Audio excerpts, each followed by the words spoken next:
Hello everyone, मैं doctor Tanuja कुमारी आप सभी का स्वागत अपने YouTube चैनल पे करती हूँ।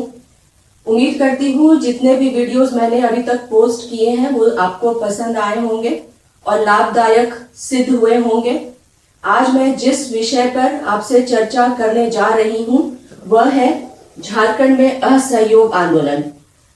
आपसे आग्रह है कि इस वीडियो को पूरा अंत तक देखें, क्योंकि मैंने इसमें प्रयास किया है कि अभी तक जितने भी प्रश्न पूछे गए हैं कॉम्पिटिटिव एग्जाम्स में उसका समावेश मैंने इसमें किया है और जितने भी यूजी और पीजी के स्टूडेंट्स पढ़ने वाले हैं उनके लिए भी यह वीडियो बहुत ही लाभदायक होगा। अब मैं आती हूँ अपने विषय पे, जिसका नाम है झारखंड में असहयोग आंदोलन। अब अगर हम असहयोग आंदोलन के विषय में बात करते हैं तो जो इतिहास के छात्र हैं वह इससे भली भांति अभिज्ञ हैं। उन्हें मालूम है कि असहयोग आंदोलन है क्या और क्यों हुआ था। फिर भी मैं इसके पृष्ठभूमि में जाती हूँ कि आखिर में यह आंदोलन क्यों हुआ था। जलियांवाला बाग का जो इंसिडेंट हुआ था और रॉलैक्ट एक्ट, उसके विरोध में गांधी जी ने 1 अगस्त 1920 को असहयोग आंदोलन का प्रारंभ किया था। अब यहाँ पे यदि हम बात करते हैं कि क्या ऐसी विशेषता रही थी असहयोग आंदोलन की, तो यहाँ पे ये जरूर कहा जा सकता है कि यह आंदोलन पूरा आंदोलन यहाँ पे एक प्रकार से कहा जा सकता है कि यह अहिंसा के आधार पर ही लड़ा जाना था, ऐसा गांधी जी का कहना था। परंतु फिर भी हम देखते हैं कि बाद में यह अहिंसात्मक रूप ले लिया था, जिस वजह से इस आंदोलन को स्थगित भी किया गया था। सितंबर 1920 में कलकत्ता अधिवेशन हुआ था कांग्रेस का, जिसमें लाला लाजपत राय उसके अध्यक्ष थे और बहुत सारे ताना भगत आंदोलन से जुड़े हुए जो अनुयायी थे और बिहार छात्र संघ के सदस्य, वो सभी कलकत्ता अधिवेशन में भाग भी लिए थे।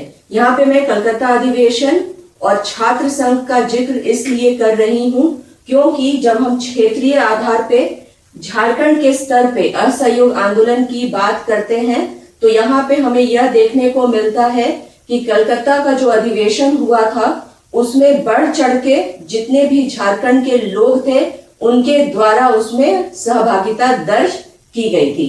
अब कुल मिलाकर के अगर यहाँ पे असहयोग आंदोलन जो झारखंड में हुआ था उसके विषय में अगर हम बात करते हैं तो उस समय के जो 5 तत्व थे वह ही हम कह सकते हैं कि झारखंड में असहयोग आंदोलन को एक प्रकार से कहा जा सकता है कि गति देने का काम किया था और लोगों ने इसमें बढ़ चढ़ के हिस्सा भी लिया था।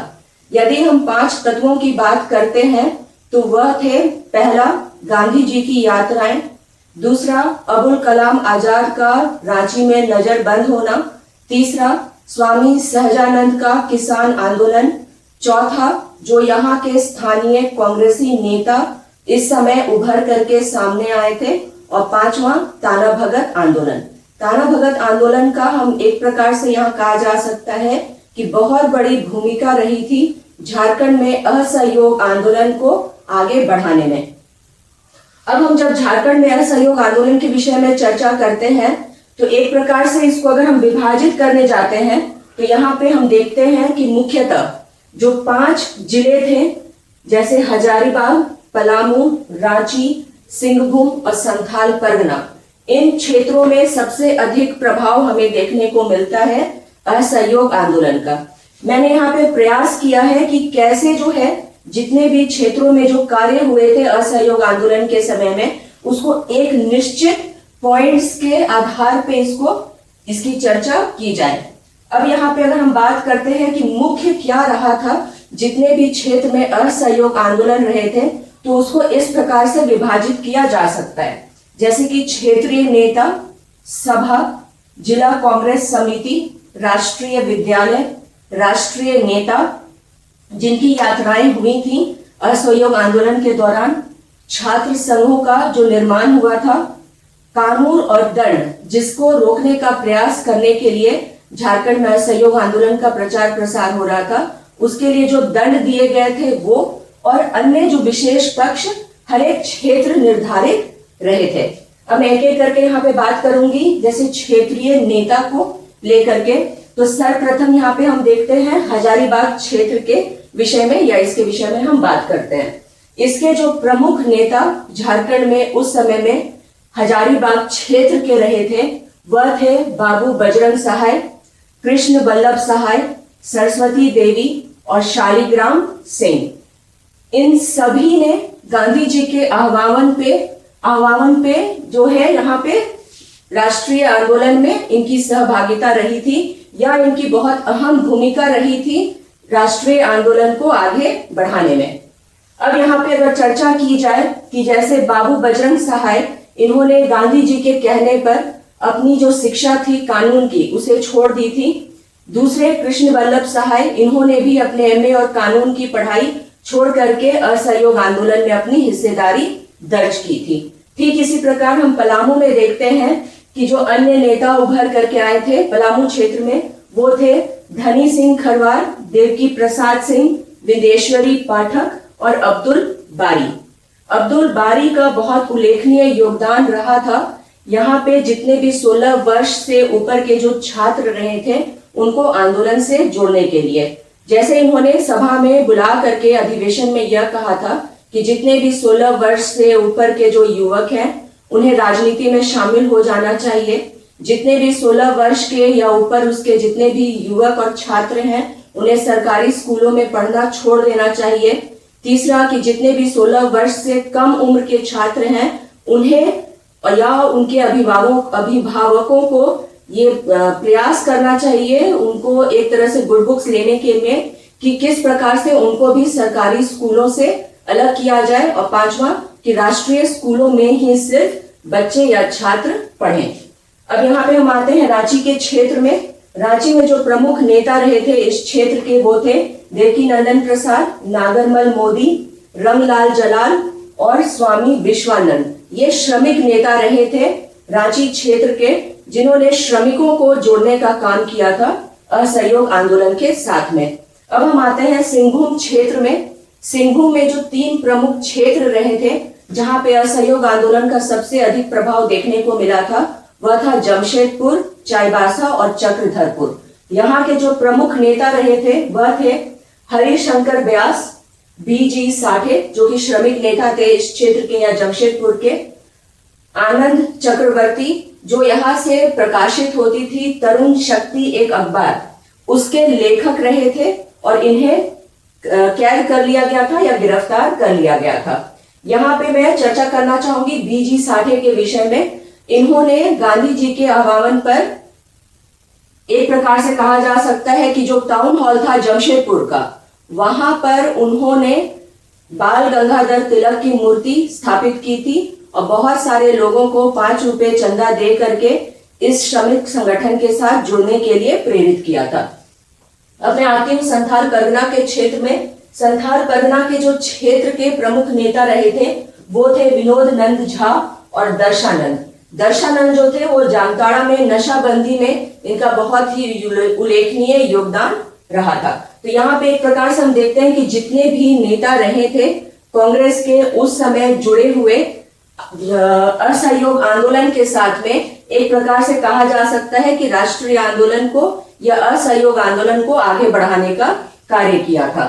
अब हम आते हैं कि सभा पे एक बहुत बड़ी विशेषता रही थी असहयोग आंदोलन की कि सभाओं को बुलाया जा रहा था लगातार लोगों को प्रेरित करने के लिए और उन्हें राष्ट्रीय आंदोलन से जोड़ने के लिए। फिर मैं यहाँ पर एक एक करके हर एक क्षेत्र के विषय में कि कब कहाँ सभा बुलाया गया और कौन कौन उसको लीड करने वाले नेता रहे थे। जैसे सरला देवी जो थी उन्होंने चरखा एवं खद्दर का प्रचार प्रसार किया था जब सभा बुलाया गया था हजारीबाग में।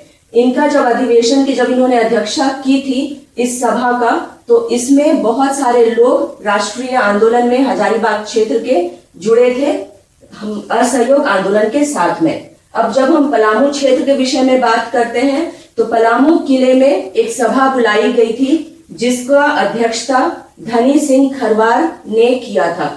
हम यहाँ पे कह सकते हैं कि जो धनी सिंह खरवार थे ये पलामू क्षेत्र के प्रमुख नेता रहे थे और इनका बहुत ही बहुमूल्य योगदान रहा था असहयोग आंदोलन में, जिस वजह से इन्हें पलामू का राजा भी कहा जाता है। अब हम आते हैं कि जो रांची में सभाएं हुई थी वह लोहरदगा, रांची, इटकी, घाघरा, खोखर, तमाड़, इन सभी जगहों में 1920 से 21 के मध्य में सभाएं हुई थी, जिसमें हम देखते हैं कि 10,000 से अधिक लोगों ने इसमें हिस्सा लिया था। अब हम आते हैं सिंहभूम क्षेत्र में। सिंहभूम क्षेत्र में भी हम देखते हैं कि 8 मार्च 1921 में जो गोलमुरी का टाउन हॉल था वहां पे सभा का आयोजन किया गया था। अब यहाँ पे हम अगर देखते हैं संथाल परगना के क्षेत्र के विषय में कि यहाँ पे कौन किन की अध्यक्षता में सभाएं बुलाई गई थी, तो यहाँ पे हमें देखने को मिलता है कि राजेंद्र प्रसाद के अधीन या इनके अध्यक्षता में पाकुड़ और दुमका में सभाओं का आयोजन किया गया था। तो यहाँ पे हम एक प्रकार से देखते हैं कि हजारीबाग, पलामू, रांची, सिंहभूम और संथाल परगना सभी ही स्थानों में सभाओं का आयोजन किया गया था असहयोग आंदोलन को प्रचारित करने के लिए और प्रसारित करने के लिए। अब यहाँ पे दूसरी जो विशेषता देखने को मिलती है जो हर एक क्षेत्र में रहा था वह था जिला कांग्रेस समिति का गठन। अब जब हम हजारीबाग क्षेत्र के विषय में बात करते हैं तो हमें यह देखने को मिलता है कि 1920 में जिला कांग्रेस कमेटी का गठन हुआ था और 1921 में बिहार कांग्रेस कमेटी का गठन हुआ था, जिसकी अध्यक्षता बाबू बजरंग सहाय ने की थी। तो यहाँ पे हजारीबाग में जो यहाँ पे छात्र संघ का बहुत बड़ा हम देखते हैं कि योगदान रहा था असहयोग आंदोलन को आगे बढ़ाने में।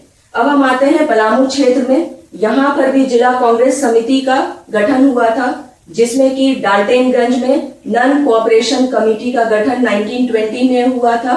यही आगे जाकर के कांग्रेस कमेटी के तौर पे या कांग्रेस कह सकते हैं हम यहाँ पे समिति के तौर पे जाना जाने लगा था।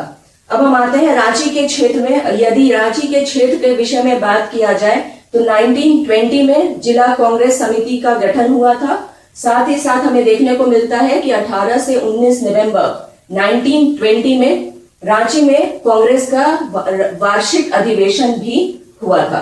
तो यहाँ पे जो ये तीन क्षेत्र थे हजारीबाग, पलामू और रांची, इन क्षेत्रों में हम देखते हैं कि जिला कांग्रेस समिति का यहाँ पे आयोजन हुआ था ताकि गति दिया जा सके असहयोग आंदोलन को।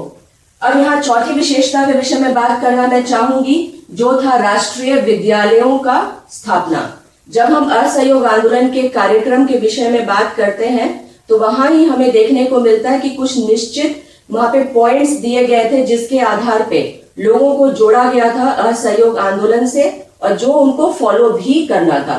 जैसे कि जितने भी स्वदेशी का उपयोग करना, दूसरा कि जितने बाहरी या विदेशी सामान है उसका बहिष्कार करना, विदेशी शराब के दुकानों का पिकेटिंग करना, राष्ट्रीय विद्यालयों का स्थापना करना, सरकारी उपाधियों को छोड़ देना, सरकारी नौकरियों को छोड़ना।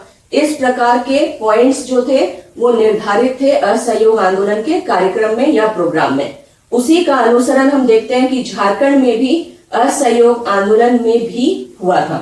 अब इसी प्रकार हम यहाँ पे जब राष्ट्रीय विद्यालय की चर्चा करते हैं तो इसकी भी स्थापना सभी क्षेत्रों में झारखंड में देखने को मिलती है।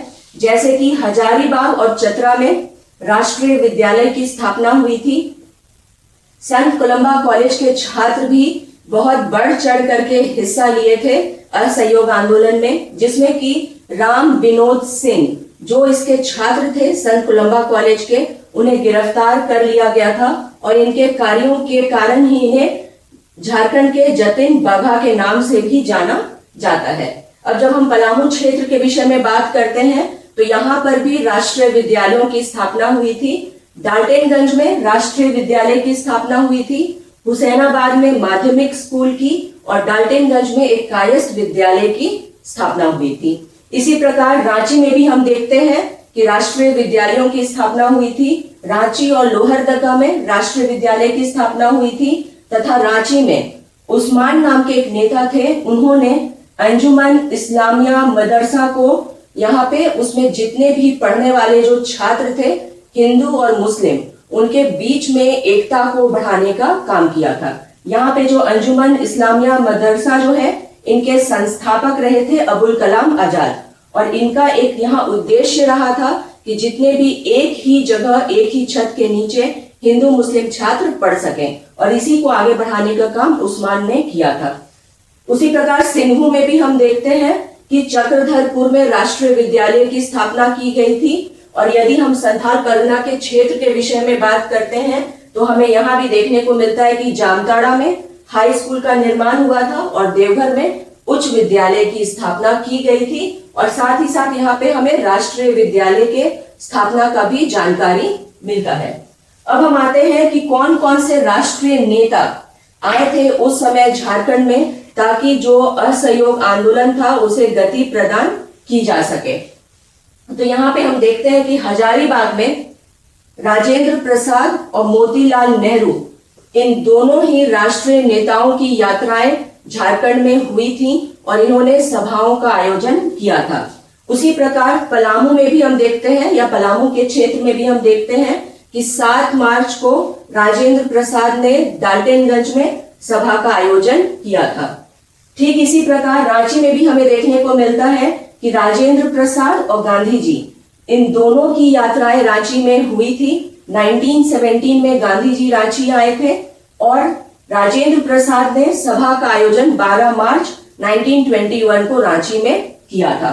अब यदि हम सिंहभूम क्षेत्र के विषय में बात करते हैं तो यहाँ पे जिन नेताओं का आना हुआ था असहयोग आंदोलन के दौरान, वह रहे थे नासिक के हाजी अब्दुल्ला, जो 5 से 6 मई 1921 में चाईबासा और चक्रधरपुर के क्षेत्र में सभा का आयोजन करवाया गया था इनके द्वारा।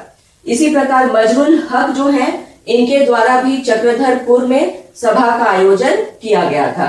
अब हम आते हैं संथाल परगना के क्षेत्र में। संथाल परगना में भी हम देखते हैं, या संथाल परगना के क्षेत्र में भी हमें देखने को मिलता है कि 1925 में गांधी जी देवघर, खड़गदिया और मधुपुर, इन क्षेत्रों का या इन स्थानों का यात्रा भी किए थे। और 1921 में राजेंद्र प्रसाद द्वारा संथाल परगना की यात्रा की गई थी। तो एक प्रकार से हमें यहाँ देखने को मिलता है कि जितने भी क्षेत्र रहे थे, सभी ही स्थानों पे जो राष्ट्रीय नेता रहे थे, उनका आना जाना लगा रहा था, ताकि असहयोग आंदोलन में ज्यादा से ज्यादा भारतीय या झारखंड के लोगों को जोड़ा जा सके। अब हम आते हैं कि छात्र संघ, जैसे कि मैंने आपसे पहले भी कहा कि जो छात्र संघ था या इसका निर्माण, एक ये बहुत बड़ी विशेषता रही थी बिहार और झारखंड दोनों ही के क्षेत्र में। अब यहाँ पे जब हम झारखंड के विषय में बात करते हैं तो हजारीबाग के क्षेत्र में हमें देखने को मिलता है कि 5 से 6 अक्टूबर 1921 को सरला देवी ने यहाँ पे बिहार छात्र संगठन के 16वें अधिवेशन में इसकी अध्यक्षता की थी, ताकि ज्यादा से ज्यादा छात्रों को इस आंदोलन से जोड़ा जा सके।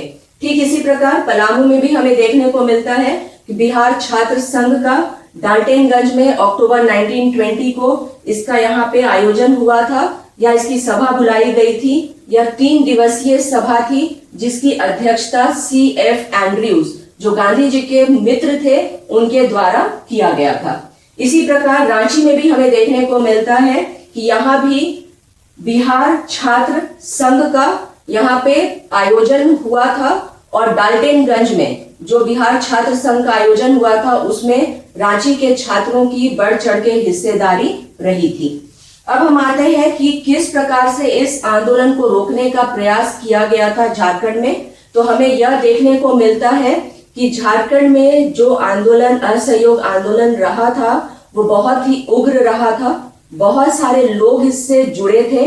अंग्रेजी जो शासन था उस समय वह इससे भयभीत ही हो गया था, क्योंकि बहुत सारे ताना भगत आंदोलन के जितने भी अनुयायी थे वो भी इससे जुड़ गए थे।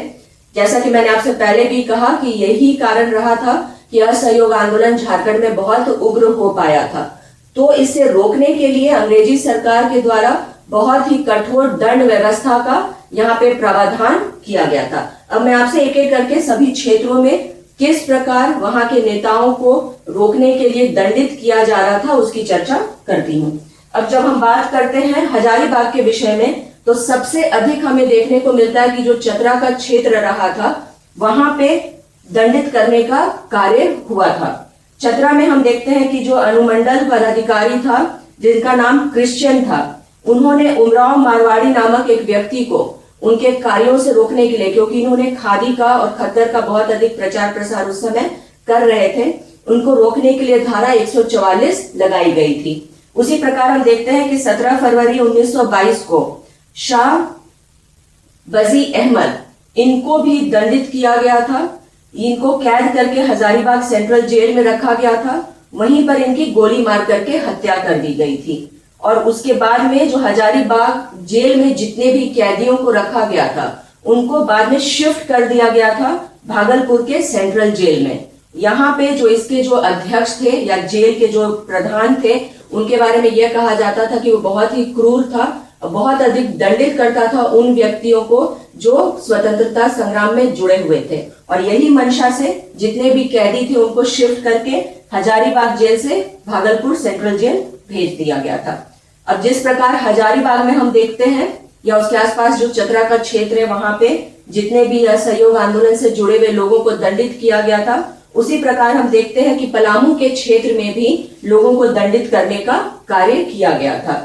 यदि हम बात करते हैं पलामू के विषय में, तो जो पलामू के उपायुक्त थे एल्स, उनके द्वारा सशस्त्र बल लेकर के जो धनी सिंह नेता थे उनके खिलाफ लेके गया था।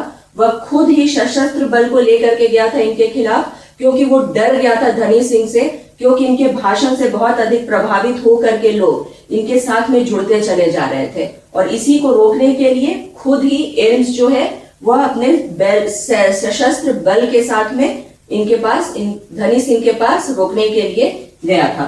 5 फरवरी 1922 को हम देखते हैं कि 700 खेरवार और चेरो इनके द्वारा भी यहाँ पे जितने भी लोग जुड़े हुए थे असहयोग आंदोलन से उन्हें दंडित करने का काम किया गया था। विंदेश्वरी पाठक जो हैं उन्होंने डाल्टनगंज के कचहरी में सभी लोगों को एक साथ इकट्ठा करने का प्रयास किया था, परंतु यहाँ पे हमें यह देखने को मिलता है कि बीच में ही जितने भी लोग जा रहे थे कचहरी की ओर उन्हें रोकने का काम किया गया था और उन्हें दंडित किया गया था। एक मनिंद्रनाथ स्वामी थे जो कि बनारस से आए थे यहाँ पलामू के क्षेत्र में। इनके खिलाफ भी धारा 144 लगा करके इन्हें भी जोड़ने का जो काम ये कर रहे थे लोगों को असहयोग आंदोलन के साथ, उसमें रोकने का प्रयास किया गया था। ठीक इसी प्रकार हम देखते हैं कि हुसैनाबाद में भी धारा 144 लगा करके असहयोग आंदोलन का जो प्रचार प्रसार हो रहा था उसको नियंत्रित करने का प्रयास किया गया था। अब हम आते हैं रांची के क्षेत्र में। रांची के क्षेत्र के विषय में भी अगर बात किया जाए तो यहाँ भी हम देखते हैं कि धारा 144 लगा करके सभाओं पर रोक लगाया गया था, जिसका हेडशिप कह सकते हैं या इसको लागू करने वाला जो व्यक्ति था पुलिस अधीक्षक जो रहे थे उस समय रांची के, उनके द्वारा किया गया था। 31 जनवरी से 13 फरवरी 1921 तक 15 से अधिक सभाएं हुई थी और इन सभी को रोकने के लिए धारा 144 लगा करके लोगों को असहयोग आंदोलन से दूर करने का प्रयास किया गया था। ठीक इसी प्रकार सिंहभूम में भी हम देखते हैं कि धारा 144 को लागू कर यहाँ पर असहयोग आंदोलन को नियंत्रित करने का प्रयास किया गया था। व्यास जी नामक एक नेता थे इस क्षेत्र के सिंहभूम के, जिनके भाषण से बहुत अधिक अंग्रेजी सरकार डर गई थी और इन्हें रोकने के लिए धारा 144 को लगाने का कार्य किया था। अब हम आते हैं संथाल परगना के क्षेत्र के विषय में चर्चा करने के लिए। तो यहाँ पे भी हमें देखने को मिलता है क्योंकि संथाल परगना में भी बहुत सारे हड़तालें भी हुई थी। जितने भी हड़ताली थे उनको 2 से 7 वर्ष की सजा सुनाई गई थी। दुमका अनुमंडल में जो गांधी टोपी पहने हुए भी किसी को अगर देखा जाता था तो उन्हें कैद कर लिया जाता था। 1922 में हम देखते हैं कि साहेबगंज के क्षेत्र में जितने भी रेल कर्मी जो हड़ताल किया था उस समय उनको भी कैद कर लिया गया था। प्रमथनाथ सिंह नामक एक व्यक्ति थे या नेता थे संथाल परगना के, जिनके साथ बहुत अधिक लोग जुड़ते जा रहे थे। उनको रोकने के लिए उन्हें हथकड़ी लगा करके कमर में रस्सा बांधकर उन्हें घसीटते हुए जेल या उन्हें गिरफ्तार कर लिया गया था। अब हम आते हैं कि किस प्रकार से यहाँ पे हम लोगों ने देखा कि किस प्रकार से अंग्रेजी सरकार ने दंड विधि या व्यवस्था को बहुत अधिक कठोर बना करके असहयोग आंदोलन को झारखंड के क्षेत्र में नियंत्रित करने का प्रयास किया था। अब जो लास्ट जो पॉइंट है जो हम कह सकते हैं कि हर एक क्षेत्र को एक दूसरे से अलग करता है, तो यहाँ पे हमें यह देखने को मिलता है कि जो हजारीबाग का क्षेत्र था वहां पे दरोगा एवं 6 सिपाहियों ने त्याग पत्र दे दिया था। सिपाहियों के त्याग पत्र देने से पूर्व हम देखते हैं कि बहुत सारे ऐसे सिपाही थे जिन्होंने छुट्टी का अपना आवेदन भी दे रखा था। अब हम आते हैं यहाँ पे कि पलामू में क्योंकि हमें देखने को मिलता है कि बहुत सारे जो किसान थे वह असहयोग आंदोलन में अपना हिस्सेदारी दर्ज किया था, जिस वजह से किसानों पर लाठीचार्ज किया गया था। यदि हम रांची के विषय में बात करते हैं तो यहाँ पे देखने को मिलता है कि डोरंडा में पंचायती कचहरी का स्थापना किया गया था, जो कि एक भाग रहा था असहयोग आंदोलन के प्रोग्राम का भी, कि पंचायती कचहरियों की स्थापना की जाएगी। इसी का उदाहरण हमें देखने को मिलता है कि रांची के क्षेत्र में डोरंडा में पंचायती कचहरी का स्थापना किया गया था। अब हम आते हैं सिंहभूम के क्षेत्र में। सिंहभूम के क्षेत्र में हम देखते हैं कि जितने भी औद्योगिक प्रतिष्ठान थे वहां पे श्रमिकों ने काम करना बंद कर दिया था और धोबी समाज यहाँ पे बहुत अधिक विरोध कर रहा था कि नशाबंदी नहीं होना चाहिए। इनका मानना था कि नशाबंदी नहीं करना ही ज्यादा श्रेष्ठ कर होगा। इसके कारण जितने भी सिंहभूम क्षेत्र के प्रमुख नेता थे उन्होंने कन्विंस किया इस क्षेत्र के लोगों को और दुकानदारों को कि कोई भी सामान धोबियों को न बेचे और कोई भी व्यक्ति समाज का इनसे सरोकार न रखे, न इनसे काम करवाएं। बाद में हमें यह देखने को मिलता है कि धोबी समाज के जो लोग थे उन लोगों ने फिर से अपनी सहमति नशाबंदी के तरफ की थी और ये लोग भी मुख्य धारा से असहयोग आंदोलन के जुड़ गए थे। इसी प्रकार हमें यहाँ पे ये देखने को मिलता है कि चक्रधरपुर में भी शराबबंदी के लिए बहुत अधिक उग्र वहां पे 13 और 14 मार्च 1921 को आंदोलन हुआ था। अब यदि संथाल परगना के विषय में बात की जाए तो मधुपुर में हमें देखने को मिलता है कि एक टाउन हॉल का उद्घाटन किया गया था, जिसके उद्घाटन में गांधी जी भी शरीक हुए थे। अब यहाँ पे जितने भी क्षेत्रों के विषय में मैंने यहाँ पे आपसे बात की है, इसके अलावा हमें यह देखने को मिलता है कि धनबाद और झरिया का जो क्षेत्र है यहाँ पर भी लोगों का देखा जाता है कि उनका सहभागिता असहयोग आंदोलन में रहा था। धनबाद में भी हमें जानकारी प्राप्त होता है कि एक राष्ट्रीय विद्यालय की स्थापना हुई थी। यहाँ पे शुरू से जो रहने वाले मारवाड़ी बंगाली जो थे जमींदार, उनके द्वारा राजेंद्र प्रसाद जब धनबाद झरिया की यात्रा पर आए थे तो उन्होंने 6,000 रुपये इकट्ठा करके राजेंद्र प्रसाद को दिया था।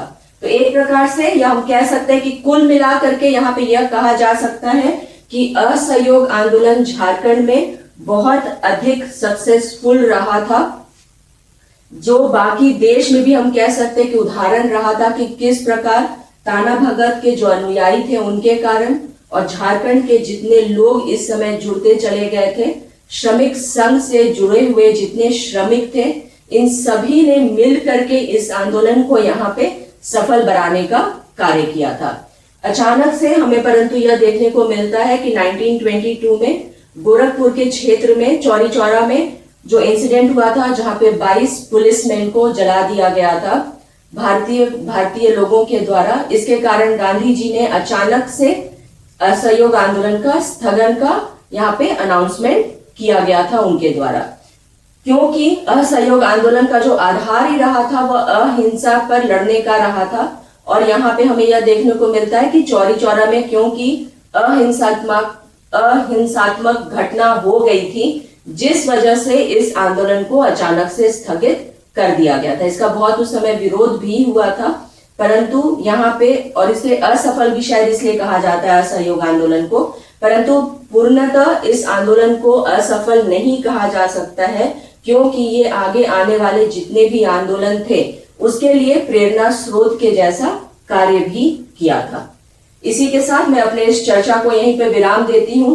उम्मीद करती हूँ कि आपको जो मैंने इसके विषय में, झारखंड में असहयोग आंदोलन के विषय में यहाँ पे जितनी भी बातें की हैं वह आपके लिए लाभदायक होंगी। आप मेरे ब्लॉग पे, जिसका एड्रेस है @topustouch, वहां पे जब भी इसके विषय में मैं पोस्ट करूंगी, आप वहां पे जाकर के इसके विषय में पढ़ सकते हैं। धन्यवाद।